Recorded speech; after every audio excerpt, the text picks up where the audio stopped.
ayadoo qaar ka mid ah tuulooyinka hoostaga degmada Warshiiq ee gobolka Shabeellaha Dhexe ay ka jirto xaalad bini'aadanimo oo ay ka mid yihiin caafimaad darro waxbarasho la'aan ayaa maamulka degmada Warshiiq ee gobolka Shabeellaha Dhexe waxa uu xariga ka jaray iskuul cusub hoose dhexe ee ku yaala tuulada Qayloweyne oo ka mid ah degmada Warshiiq ee gobolkaasi Shabeellaha Dhexe halkaas oo ay ka hirgeliyeen dhismihiisa iskuulkaasi hay'adda gargaarka Gift of Givers kadib munaasabad kooban oo lagu qabtay xarunta iskuulka hoose dhexe tuulada Qayloweyne ee ka tirsan degmada Warshiiq ee gobolka Shabeellaha Dhexe tuulooyinka uu maamulka degmada Warshiiq gobolka Shabeellaha Dhexe uu ka hirgeliyay goobo caafimaad iyo iskuulaad ayaa waxa ka mid ah tuulada Qayloweyne ceelow tuulada Ruunshiiqow tuulada ceel Samsam iyo ceel Macaan iyo tuulooyin kale aad u fara badan oo ka mid ah tuulooyinka hoostaga degmada Warshiiq ee gobolka Shabeellaha Dhexe waxaana qaar ka mid ah tuulooyinkaasi ay si iskooda soo xilqaameen iskuulaad ka samaysan dhista kaasi oo wax lagu baro caruurta ku nool tuulooyinkaasi qaar ka mid ah odayaasha ku nool tuulada Qayloweyne ayaa ka warbixiyay baahiyaha ay qabaan inay helaan goobo waxbarasho iyo goobo caafimaad iyagoona u mahadceliyay maamulka degmada Warshiiq iyo hay'adda hirgelisay iskuulkaasi Qayloweyne waxaa hay'ad idin maalgelisay iskoolki waxaa macallimiin waxaa madaala xasan maxamed nuur liira oo deegaankiina hormariyo u tafciilid macallin Saynab Axmed Cali oo ka mid ah macallimiinta iskuulka tuulada Qayloweyne ka tirsan degmada Warshiiq ee gobolka Shabeellaha Dhexe ayaa ka hadashay muhiimadda waxbarashada ay u leedahay ubadka Soomaaliyeed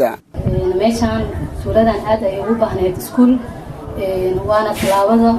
ugu wanaagsan oo halkan maanta aan ku arkeyno ardayda iskuulka waxay gaarayaan 850 450 waa gabdho wixii ka soo hadheen inta kalena waa wiilal madaxa hay'adda Gift of Givers Cabdisalaan Abuukar Sabriye ayaa ka hadlay qaabka dhismaha iskuulka iyo ka hay'ad ahaan doorka ay ka qaateen markii noogu horeysay aan qiimaynta u maanaanay gudoomiyaha degmada iyo Xasan Maxamed Nuur 3 Agoosto waqtiga kooban ku soo wareegana dareemi kartaa muddo aad u kooban oo muddo 3 bilood kusmaan ah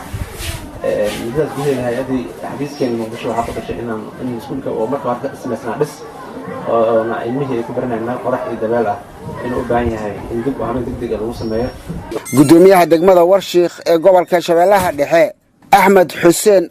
Ahmed Shiidka ayaa ka hadlay baahiyaha ay qabaan dadka ku nool tuulooyinka hoostaga degmada Warshiiq ee gobolka Shabeellaha Dhexe iyo sida ay ugu baahan yihiin inay helaan adeegyada waxbarashada iyo caafimaadka Qayloweyne waxay sameysay ma fadhiisan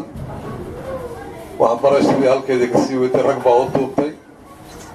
ilaa ay ka bariyadan ay ka hesho dhismahan cusub waad u jeedaan muxuu ahay midabka sida la sheegay muxuu cagaarkan wuxuu horseed u yahay waa muu tilmaamaya barwaaqada haddaad guud aragtaana dagaal waaba dhiig haddaad cad aragtaana nabadgelya lagu dalbana marka waa mahadsantihiin barwaaqada allah idin siyaadiyo waxaan rabnaa iskoolkan in uu noqdo mid laga faa'iidaysto iskoolaad badan aynu hor u dhisnay